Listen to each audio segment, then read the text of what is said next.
The American Cancer Society estimates that more than 300,000 new cases of invasive breast cancer will be diagnosed in the U.S. this year.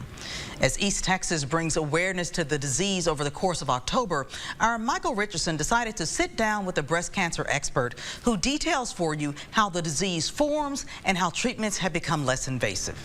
I think everybody knows somebody that's either been diagnosed with breast cancer or has breast cancer in their family. It's a disease that has turned many families upside down, but one whose treatments are gradually progressing.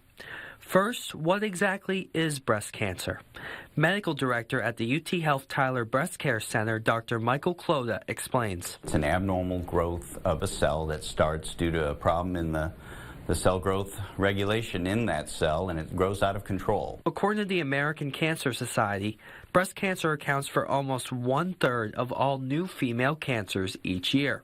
While Dr. Klota mentioned surgery is the main method by which the disease is treated, he says remedies have evolved. There's a trend now towards less is more as far as therapy. We're dialing back some of the things we used to do routinely to where we're not being, say, as destructive or invasive with our surgical procedures. Things are being more tailored to where we're able to, instead of looking at all the lymph nodes in the armpit, we're now able to look at just one. A single screening.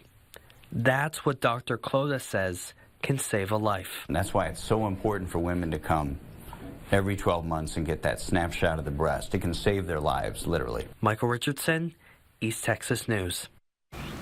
Also, according to the American Cancer Society, the median age of a breast cancer diagnosis is 62. However, they can occur at other ages, including women younger than 45.